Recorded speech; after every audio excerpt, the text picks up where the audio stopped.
अस्सलाम वालेकुम फ्रेंड्स, कैसे हैं आप सब लोग। उम्मीद है सब खैरियत से होंगे और खुश होंगे। और आज मैं आपको देने लगी हूँ बहुत ही मज़ेदार सा पंजाबी चना पुलाव की रेसिपी। ये रेसिपी हमारे एक जानने वालों ने मुझे दी थी, जिनका ताल्लुक़ पकवान सेंटर से है। तो उनकी ओरिजिनल ऑथेंटिक रेसिपी है, तो आप ज़रूर बना के देखिएगा कैसा लगेगा आपको ये, और कमेंट सेक्शन में ज़रूर बताइएगा। आधा कप मैंने तेल लिया है और उसके अंदर 2 प्याज को मैंने स्लाइस करके डाल दिया है और उसको मैं अच्छा सा ब्राउन करूँगी। प्याज को अच्छा ब्राउन होना चाहिए, उसी से इसका कलर आएगा चना पुलाव का, और उसी कलर के ये बनेंगे जितना आपका प्याज का कलर होगा। और इसमें फिर 1 टेबल स्पून मैंने डाल दिया है अदरक लहसुन का पेस्ट, और इसमें जाएंगे कुछ खड़े मसाले। एक बड़ा टुकड़ा डाला है मैंने दालचीनी का, कुछ दाने काली मिर्च के, 2 से 3 तेज़ पत्ते और 5-6 से 6 लौंग के टुकड़े, और 1 चम्मच इसमें जाएगा ज़ीरा, साबुत ज़ीरा। और टमाटर मैंने इसमें 2 इस्तेमाल किए हैं, और 1 टमाटर के मैंने 2 हिस्सों में काट लिया है। बड़े बड़े रहने चाहिए टमाटर, ताकि आखिर में इसका छिलका आसानी से रिमूव हो सके। और 2 टेबल स्पून इसमें मैंने डाली है पिसी हुई हरी मिर्च। मिर्च आप अपने हिसाब से कम या ज़्यादा कर सकते हैं, जिसको ज़्यादा मिर्चों वाला पसंद हो तो वो 3 टेबल स्पून भी कर सकता है। और इसमें मैं डालूँगी 2 टीस्पून इसमें जाएंगे नमक के, और 2 टीस्पून ही जाएंगे इसमें सूखा धनिया पाउडर, और 1 टीस्पून इसमें जाएगा काली मिर्चों का पाउडर।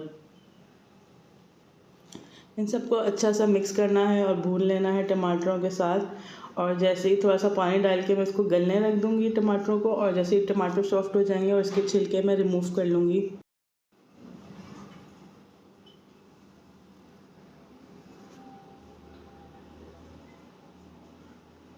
अब इसकी लिड को मैंने ढक दिया है, और अब देखें टमाटर भी इसके सॉफ्ट हो चुके हैं। मैंने इसके छिलके भी उतार लिए, और ये बहुत ही आसानी से उतर जाते हैं।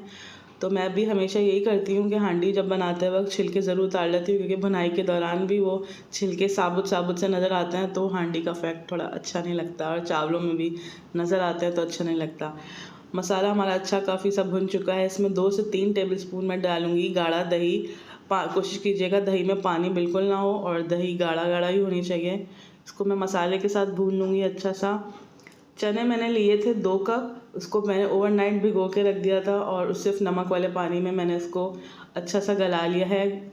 चने को बिल्कुल ऐसे बहुत ज़्यादा गला हुआ नहीं होना चाहिए, थोड़े थोड़े खड़े रहने चाहिए। जैसे 90% पका लिएगा और 10% बाकी चावलों में ही गल जाएंगे।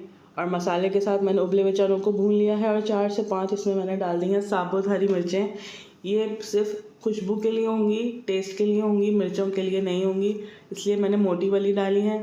चने और हरी मिर्चों को भी एक साथ अच्छा सा भूनकर मैंने पानी डाल दिया है इसमें 4 गिलास।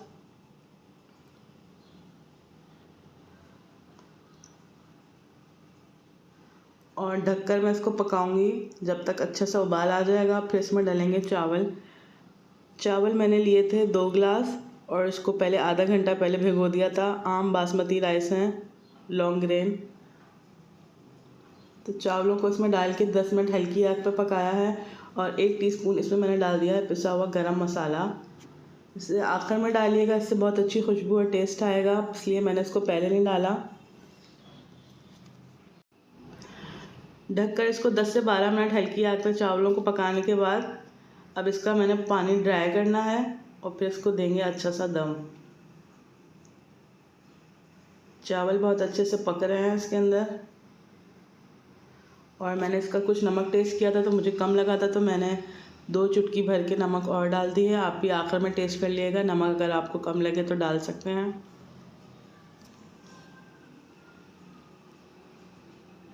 बस इसका पानी अब हो चुका है ड्राई, तो अब इसका दम देने का टाइम आ गया है। और इसमें मैं आखिर में डालूँगी पुदीने के 8 से 10 से 12 पत्ते आप पुदीने के डाल देगा, और ये भी बिल्कुल लास्ट में डालिएगा, इससे भी बहुत अच्छी खुशबू आएगी जैसे ही आप दम खोलेंगे।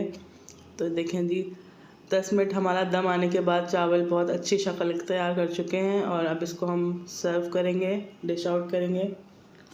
बहुत ही मज़ेदार और खिले खिले चावल बनकर तैयार हुए हैं। आप भी इस रेसिपी को ज़रूर ट्राई करिएगा, बहुत सिंपल है और बहुत इजी है बनाने में, और स्पेशली ऑथेंटिक रेसिपी है पकवान सेंटर की।